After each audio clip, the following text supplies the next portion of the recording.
نن به در سره یو ډیره ضروری خبره کوم او هغه دا ده چې زما زیات تر ورونه خویندې چې د کوم وزن زیات دی او اکثر لا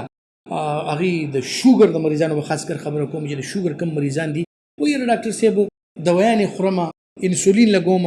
وزن مې نه کمیږي شوګر مې نه کمیږي او د انسولین لګولو باوجود چې کم دی نو زما شوګر زیات په زیات وي او دې خلکو کې اکثر لکه تاسو وګورئ وزن یې بیا زیات شي او په بدن باندې مختلف قسم داسې اثرات راشي چې هغه ته مونږه انسولین ریزिस्टेंस وایو یعنی د دې په بدن کې د خپل انسولین چې کوم دی یا بهر نه چې مونږ کوم انسولین ورکو نو هغه طریقې سره کارآمد نه وي چې څنګه پکار وي اوس د انسولین ریزिस्टेंस مختلف علامات دي مختلف قسمونه دي یا مختلف وجوهات دي خصوصا کوم خلکو چې وزن ډیر زیاتی هغه کې انسولین ریزिस्टेंस وي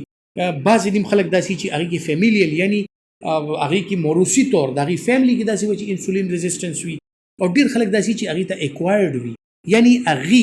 خپل هغه عادت او اطوار داسي وي چې هغه کې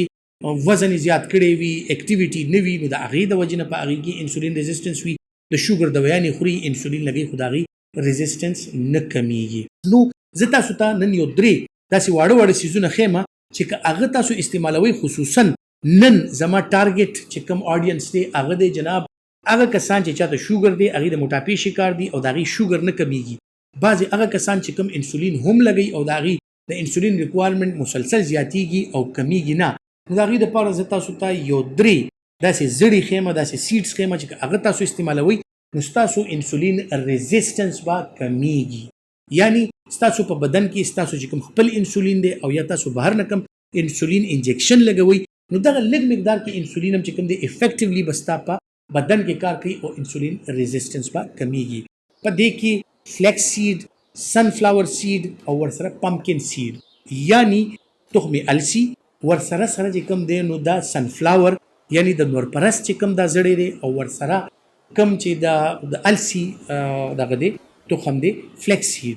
او د کدو زړې دا درې سيزونه داسې دي چې دا تاسو استعمالوي نو تاسو موټاپه به هم کمیږي تاسو انسولین ریزिस्टेंस به هم کمیږي او تاسو چې کم انسولین استعمالوي یا د شوګر کوم دوايي استعمالوي نو هغه افیکټیولی کار کوي نو دا یو سپلیمنت دی د شوګر دوايانو د کارکردګي امپروف کولو لپاره تاسو د انسولین د کارکردګي امپروف کولو لپاره که تاسو دا درې زړي استعمالوي په مختلف طریقو استعمالي دي شي داسیم خوري شي دین علاوه په پیو کې ځانته اچولې شي دین علاوه خپل مشروباتو کې اچولې شي خپل خوراکونو کې اچولې شي خپل پخلو کې اچولې شي همداسې سپورم خورلې کیږي ځکه چې دا خو نن سبا تقریبا هر ځای کې دي دا په اوبو کې تاسو خوشتولې شي سار چې را پاسې هغه اوبه مسکي دا سیډز دا کوي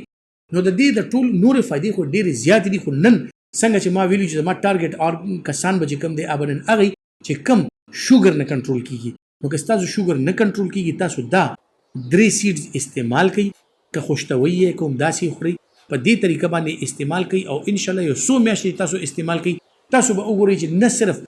تاسو انسولین ریکوایرمنت به کم شي تاسو شوګر به کنټرول شي تاسو وزن کې به کمی راتل شروع شي بلکې تاسو چې خپل لیپټ پروفایل کوي دا کولیسټرول او دا ټرایګلیسرایډز دا به هم ورسره کم شي قدرتي سیز دی او داسې سیز دی چې هیڅ نقصان نشته که تاسو شوګر دی که انسولین ډیپندنت دی که هر قسمه شوګر دی که تاسو ایون په ډایټ کنټرول باندې یې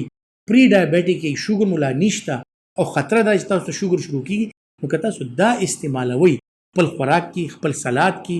دې سره به ان شاء الله چې کوم دې تاسو شوګر هم کنټرول وي د شوګر خطرات به هم نه وي لیپټ پروفایل به هم خوي وزن به هم کمیږي او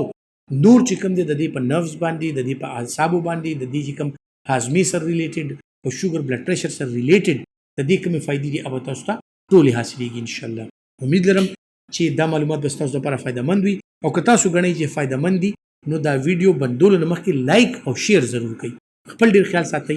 الله پامان